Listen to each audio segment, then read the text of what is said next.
I pronomi personali riflessivi si usano quando l'azione compiuta dal soggetto ricade, cioè si riflette sul soggetto stesso. I pronomi personali riflessivi, come i pronomi personali complemento, hanno due forme, una debole o atona e una forte o tonica.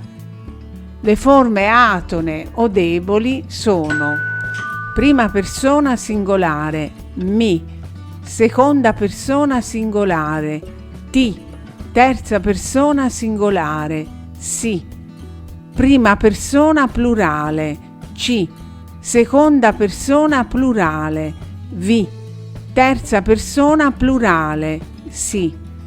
Invece le forme toniche o forti sono prima persona singolare me, seconda persona singolare te, terza persona singolare se, prima persona plurale noi, seconda persona plurale voi, terza persona plurale se.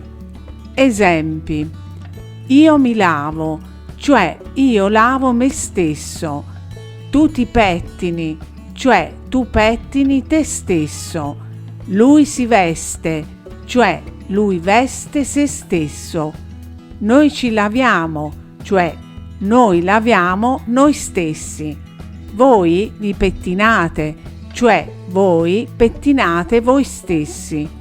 Loro si vestono, cioè loro vestono se stessi.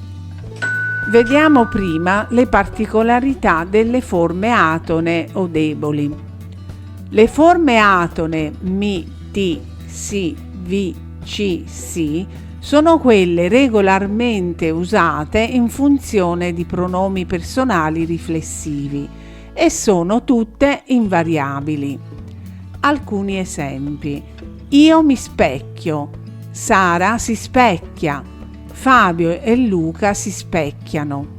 Le forme riflessive atone mi, ti, ci, vi della prima e seconda persona singolare e plurale coincidono con quelle dei corrispondenti pronomi personali complemento.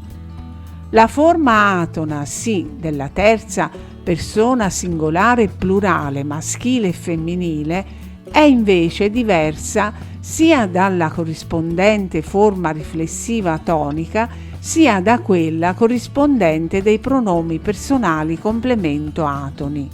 I pronomi personali riflessivi atoni svolgono anche un'altra importante funzione. Vengono infatti utilizzati per la formazione dei verbi riflessivi. I verbi riflessivi possono essere di tre tipi: verbi riflessivi propri, quando l'azione compiuta dal soggetto ricade sul soggetto stesso, quindi soggetto e oggetto coincidono. Esempi: Caterina si prepara, cioè Caterina prepara se stessa. Tu ti vesti, cioè tu vesti te stesso. Verbi riflessivi impropri, quando il soggetto non compie l'azione su se stesso, ma su qualcosa che gli è propria. In questo caso il riflessivo ha funzione di complemento di termine. Esempi: Alice si asciuga i capelli, cioè Alice asciuga i capelli a se stessa. Dario si lava i piedi, cioè Dario lava i piedi a se stesso. Verbi riflessivi reciproci, quando due o più soggetti compiono un'azione e allo stesso tempo la subiscono reciprocamente. In questo caso le particelle pronominali usate sono sempre quelle plurali: ci, vi, si. Esempi: Franco e Serena si abbracciarono. Il medico e il paziente si strinsero la mano. Le forme atone normalmente si trovano davanti al verbo. Se però il verbo è un imperativo, un infinito, un participio o un gerundio, lo seguono attaccandosi ad esso. Esempi: lavati, vai pure a lavarti. Ora vediamo le particolarità delle forme toniche o forti. Le forme toniche dei pronomi personali riflessivi me, te, se, noi, voi, se si usano per dare un particolare rilievo al pronome e possono avere la funzione di complemento indiretto preceduto da preposizione. Esempi: conosci te stesso, i miei amici verranno da me. Le forme forti, come quelle atone, sono invariabili, si trovano sempre dopo il verbo e spesso sono rafforzate dagli aggettivi identificativi stesso e medesimo. Esempi: Stefano loda se stesso, rido di me stessa, devo tutelare me medesimo.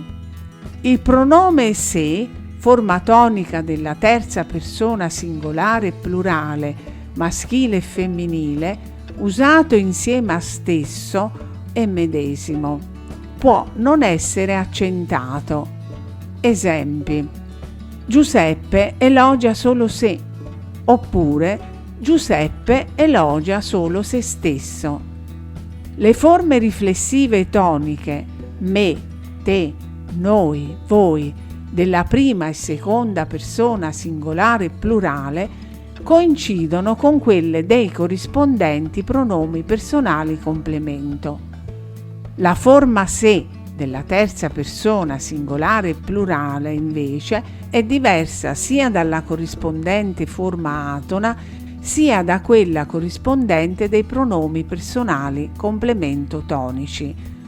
Nota: al plurale la forma riflessiva se viene sostituita da loro quando ha significato reciproco ed è preceduta dalle preposizioni tra e fra o dalle locuzioni preposizionali in mezzo a, insieme con. Esempi: Lidia e Roberto giocano tra loro. Hanno accolto in mezzo a loro il nuovo arrivato.